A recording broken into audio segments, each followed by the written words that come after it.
Hola amigos, bienvenidos a mi canal. Si son nuevos aquí y ya les empieza a gustar el contenido, por favor denle like para que este video, este podcast lo puedan ver más personas y no olviden suscribirse.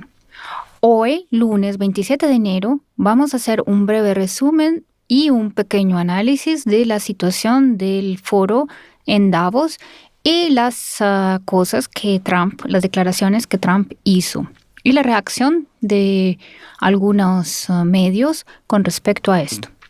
En el foro de Davos, Donald Trump anunció su intención de imponer aranceles y sanciones a Rusia si el país rechaza el acuerdo de paz sobre Ucrania propuesto por él. ¿Qué otras cosas estuvieron en el centro de atención al margen del Foro Económico Mundial? Las declaraciones de Trump sobre el conflicto ucraniano fueron que Ucrania supuestamente está lista para un acuerdo de paz. También tiene la intención de reunirse con Vladimir Putin lo antes posible e involucrar a China en las negociaciones. Propuso reducir los precios mundiales del petróleo, lo que en su opinión conduciría al final del conflicto. Las reacciones en el mundo al discurso de Trump no se hicieron esperar. Algunas, por supuesto, son solo un eco a sus palabras, como por ejemplo el informe de algunos expertos, en el que se señaló que los conflictos armados internacionales y la desinformación son los mayores riesgos de este año. Vaya, la desinformación, el mayor riesgo, y lo dicen ellos.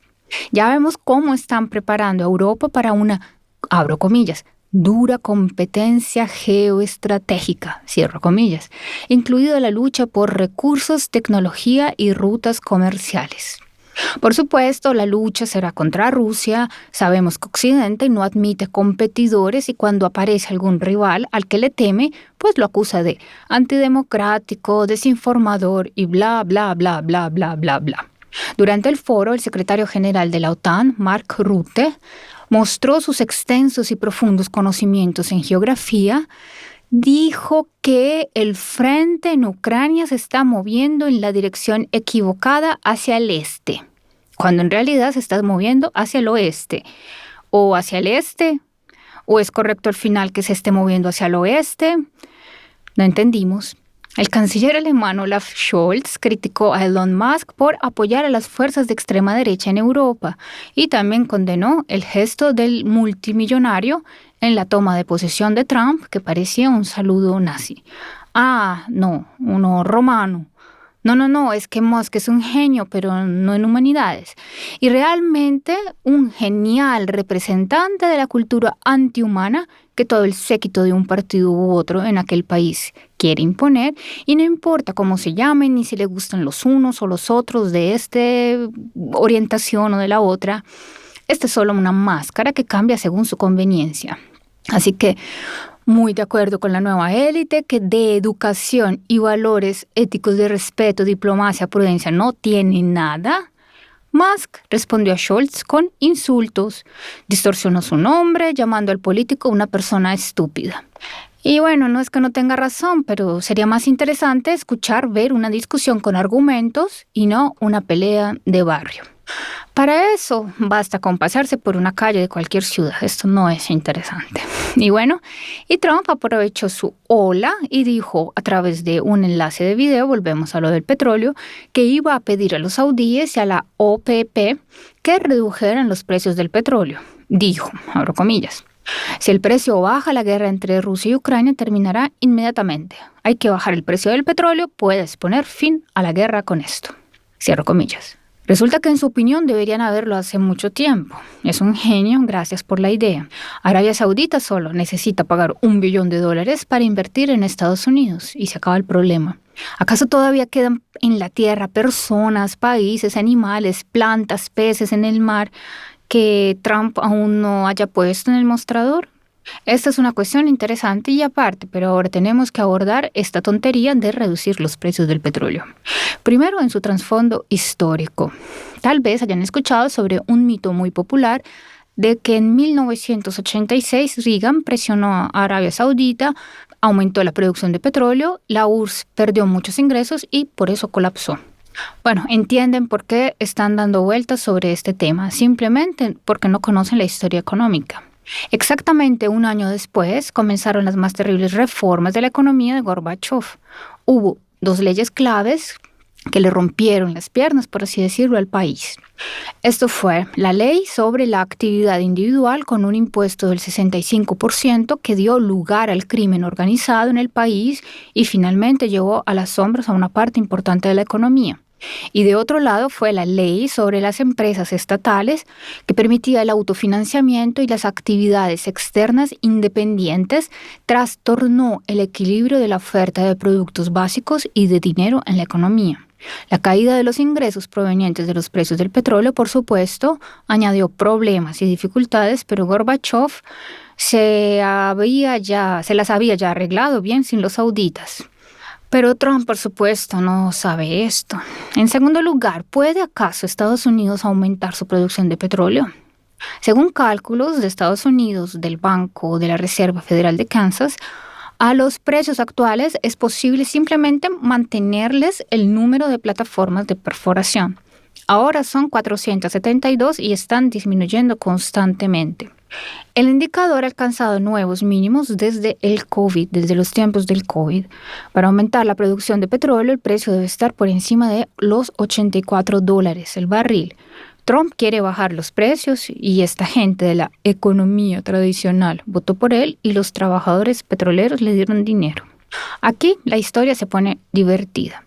La OPEP Plus más aún no ha respondido al llamado de Trump, pero es que ellos, la Organización de Productores de Petróleo, ya tiene un plan para ampliar la producción a partir de abril. Si aumenta la producción, los precios bajarán a unos $60 por barril. Estados Unidos ya tiene una producción máxima de 13.5 millones de barriles diarios. El país más productor del mundo no es un país, es una gasolinera. Y si los precios bajan, la producción caerá alrededor de 11 millones de barriles. Donald, ¿cómo vas a abastecer de materias primas a Europa y a Asia?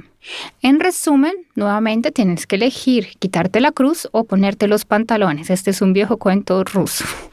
Pero en esta etapa todos tenemos que soportarlo por un buen tiempo y sus admiradores deben estar ahora felices.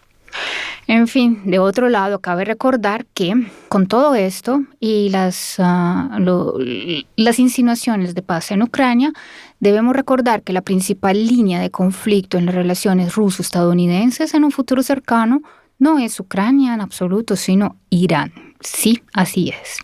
A la administración Trump en general no le importa quién controle el sufrido territorio ucraniano. Trasladará la financiación del conflicto a la Unión Europea, que no podrá hacer frente a la tarea, y se quedará observando tranquilamente cómo Rusia poco a poco pone a Ucrania bajo control y luego restaura los nuevos territorios. Es un buen negocio. Nosotros destruimos, ustedes construyen. Ni siquiera la entrada del ejército ruso en Kiev, Odessa, los Cárpatos, asusta o incomoda a Trump. Él ya ha dicho que hay un océano entre nosotros. Porque esto en última instancia es un cuento para asustar a Europa, para asusarla que gaste más y más en defensa, para que compre más y más armas. ¿De dónde? Sí, de Estados Unidos, porque es que la industria militar ahora no muestra los resultados esperados. Esto no tiene muy contento a los reyes al otro lado del océano. Pero Irán es un asunto diferente. Trump no quiere dejar que Rusia y China consigan un socio tan estratégico como Irán y por esto envió a su representante especial para Ucrania, donde nunca ha estado, a París para reunirse con la oposición iraní. Los trumpistas apuestan por un golpe de Estado en Irán y el cambio de régimen teocrático mediante una revolución. Idealmente, este país debería convertirse en un aliado de Estados Unidos como antes lo era el Irán del Shah, o encontrarse en un estado de constante guerra civil, creando caos desde Siria hasta Afganistán, con una perspectiva muy interesante de que se extienda a Asia Central y al Cáucaso. La política de Trump, a juzgar por sus primeras declaraciones, será restablecer un fuerte control estadounidense sobre el hemisferio occidental. De ahí sus pretensiones sobre Groenlandia, Canadá y el Canal de Panamá, y provocar el caos en Eurasia, para dejar que se agoten mutuamente Rusia y la Unión Europea en Ucrania y con un colapso de Irán, con el objetivo de crear problemas a Rusia y China. Como resultado, Estados Unidos debe seguir siendo una ciudad brillante sobre una colina que atrae capital y producción, mientras en el resto del mundo solo hay ruinas por todas partes. Y es aún más interesante entonces observar los resultados de la visita a Moscú del presidente iraní, que estuvo en esta ciudad, en la capital rusa, el pasado 17 de enero. Si el acuerdo sobre una asociación estratégica integral entre Moscú y Teherán incluye garantías mutuas de seguridad, como es el caso de las garantías con Pyongyang y Minsk, entonces se puede decir que Irán ha decidido resistirse a la idea de colapso de su propio Estado. Y Rusia está dispuesta a apoyarlo. En general, cuanto antes comprendan los dirigentes políticos de Rusia, China, Bielorrusia, Irán y la República Popular de Corea del Norte, que necesitan una alianza militar plena con garantías mutuas de seguridad, será mucho mejor para todos. Porque todo el mundo todavía quiere llegar a un acuerdo solo con la potencia hegemónica, con la esperanza de recuperarse y de poder apuntar a los demás. Y no funcionará así, porque Washington se comerá uno por uno, todos se los comerá uno por uno, o al menos creará problemas insuperables para el desarrollo económico a largo plazo. Mientras tanto, solo Pyongyang comprende la necesidad de construir un bloque antiestadounidense y el resto no está dispuesto a forzar los acontecimientos ni a contrarrestar colectivamente las amenazas al espacio euroasiático. Eso significa que en un futuro próximo regresará la hegemonía unipolar o comenzará una consolidación de fuerzas destinada a neutralizar las amenazas planteadas por la nueva administración estadounidense. Además, esta situación no significa en absoluto un duro enfrentamiento y una nueva guerra mundial. Tan pronto como aparezca en Eurasia un grupo de países con el potencial y el deseo de oponerse a Estados Unidos, comenzará la etapa de negociación geopolítica y surgirá un estado de equilibrio relativo para que haya un equilibrio de poder. Al mismo tiempo, se desarrollarán nuevas reglas del juego en la política mundial, es decir, una nueva arquitectura de seguridad internacional. Finalmente, podemos añadir que la OPEP puede no aumentar la producción para evitar una caída de los precios en la que no es Rusia la que más interesa, sino Arabia Saudita, cuyo presupuesto ya se pone nervioso con un precio de $75 por barril, por no hablar de los deseados 60. Y si hay un aumento de la producción, será debido a un posible aumento de la demanda, lo que no necesariamente conducirá a una caída de precios. En el último informe de la organización acerca de las previsiones, se espera un crecimiento económico mundial del 3.1% en 2025 y del 3.2% en 2026. La previsión de crecimiento de la demanda mundial de petróleo para 2025 es de 1,5 millones de barriles por día en el sistemas de perforación móviles. En 2026 la demanda crecerá otros 1.4% año tras año, y se prevé que en 2026 el volumen de oferta aumente en 1.1 debido principalmente a Estados Unidos, Brasil y Canadá. Es decir, debido al delta entre oferta y demanda, es probable que los precios del petróleo incluso aumenten. Las importaciones de petróleo crudo de China han aumentado también considerablemente, alcanzando en noviembre un máximo de 13 meses de 11.8 millones de barriles por día. Al mismo tiempo, los datos preliminares de noviembre del 2024 muestran que las reservas comerciales totales de petróleo en los países de la OCDE cayeron en 8.4 millones de barriles por mes y ascendieron a 2.770 millones de barriles, 171 millones de barriles por debajo de la media del periodo 2015-2019.